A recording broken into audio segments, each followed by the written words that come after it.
Le Deutéronome, chapitre 4. Maintenant, Israël, écoute les lois et les ordonnances que je vous enseigne.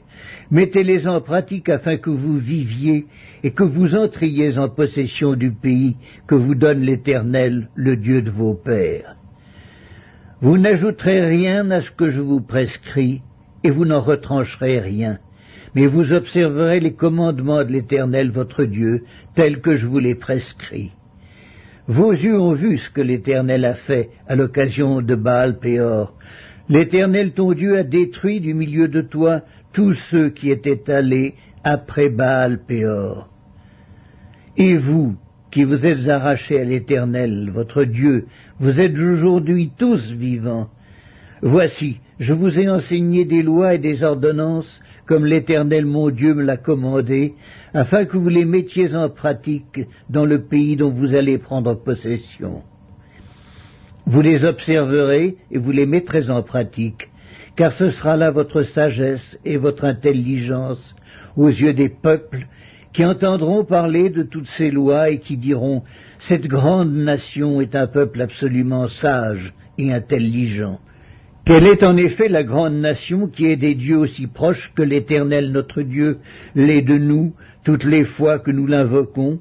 Et quelle est la grande nation qui est des lois et des ordonnances justes, comme toute cette loi que je vous présente aujourd'hui? Seulement, prends garde à toi et veille attentivement sur ton âme, tous les jours de ta vie, de peur que tu n'oublies les choses que tes yeux ont vues, et qu'elles ne sortent de ton cœur. Enseigne-les à tes enfants et aux enfants de tes enfants. Souviens-toi du jour où tu te présentas devant l'Éternel, ton Dieu, à Horeb, lorsque l'Éternel me dit « Assemble auprès de moi le peuple. Je veux leur faire entendre mes paroles, afin qu'ils apprennent à me craindre tout le temps qu'ils vivront sur la terre, et afin qu'ils les enseignent à leurs enfants. » Vous vous approchâtes et vous vous tîntes au pied de la montagne. La montagne était embrasée, et les flammes s'élevaient jusqu'au milieu du ciel. Il y avait des ténèbres, des nuées, de l'obscurité. Et l'Éternel vous parla du milieu du feu.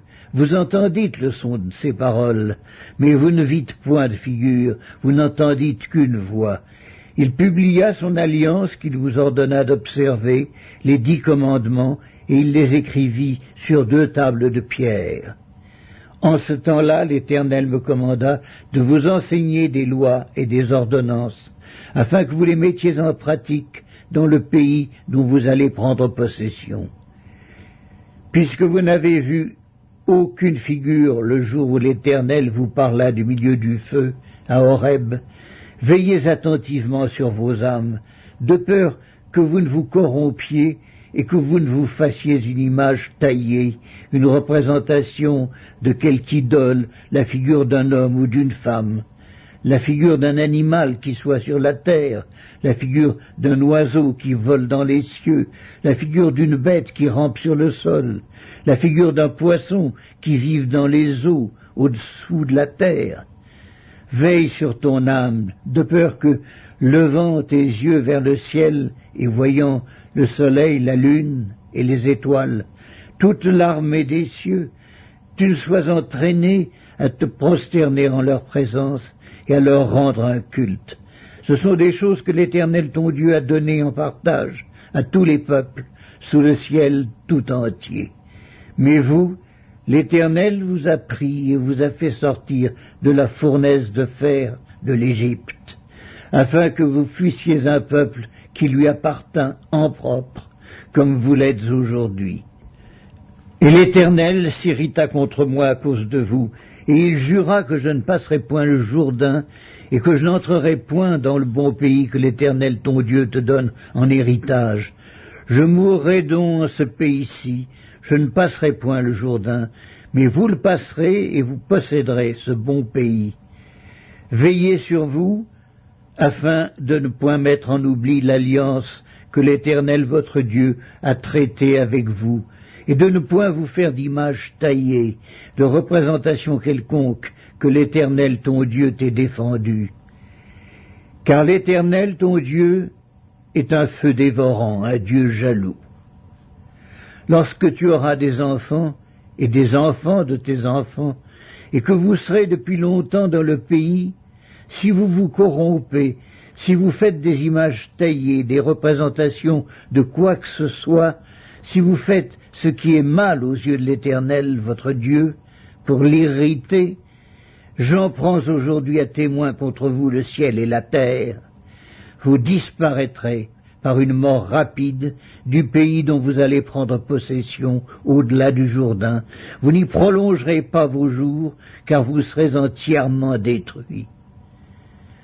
L'Éternel vous dispersera parmi les peuples, et vous ne resterez qu'un petit nombre au milieu des nations, où l'Éternel vous emmènera.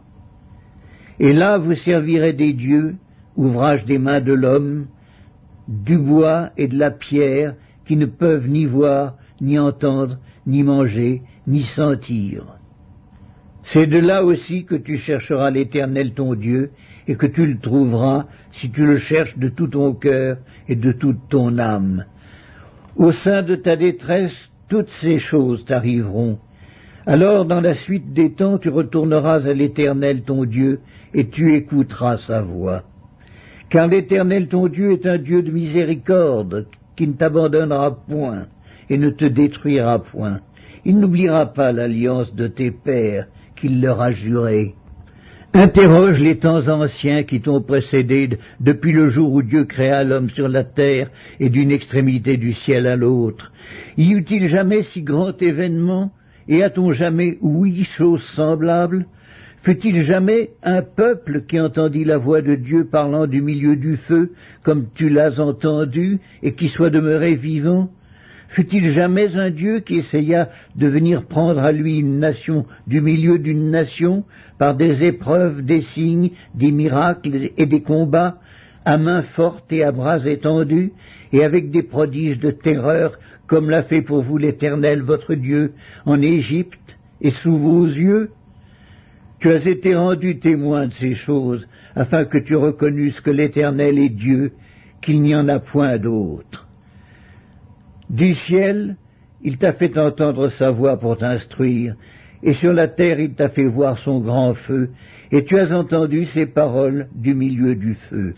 Il a aimé tes pères, et il a choisi leur postérité après eux. Il t'a fait lui-même sortir d'Égypte par sa grande puissance. Il a chassé devant toi des nations supérieures en nombre et en force, pour te faire entrer dans leur pays, pour t'en donner la possession, comme tu le vois aujourd'hui. Sache donc en ce jour et retiens dans ton cœur que l'Éternel est Dieu, en haut dans le ciel et en bas sur la terre, et qu'il n'y en a point d'autre. Et observe ces lois et ces commandements que je te prescris aujourd'hui, afin que tu sois heureux, toi, tes enfants après toi, et que tu prolonges désormais tes jours dans le pays que l'Éternel ton Dieu te donne. Alors Moïse choisit 3 villes de l'autre côté du Jourdain, à l'Orient, afin qu'elles servissent de refuge aux meurtriers qui auraient involontairement tué son prochain, sans avoir été auparavant son ennemi, et afin qu'il pût sauver sa vie en s'enfuyant dans l'une de ces villes. C'était Beth-ser dans le désert, dans la plaine chez les Rubénites, Ramoth en Galaad chez les Gadites, et Golan en Basan chez les Manassites. C'est ici la loi que présenta Moïse aux enfants d'Israël. Voici les préceptes, les lois et les ordonnances que Moïse prescrivit aux enfants d'Israël après leur sortie d'Égypte. C'était de l'autre côté du Jourdain, dans la vallée, vis-à-vis de Beth-péor, au pays de Sion, roi des Amoréens, qui habitait à Hesbon, et qui fut battu par Moïse et les enfants d'Israël après leur sortie d'Égypte. Ils s'emparèrent de son pays et de celui d'Og, roi de Basan. Ces 2 rois des Amoréens étaient de l'autre côté du Jourdain, à l'Orient. Leur territoire s'étendait depuis Aroër, sur les bords du torrent de l'Arnon, jusqu'à la montagne de Sion, qui est l'Hermon. Et il embrassait toute la plaine de l'autre côté du Jourdain, à l'Orient, jusqu'à la mer de la plaine, au pied du Pisga.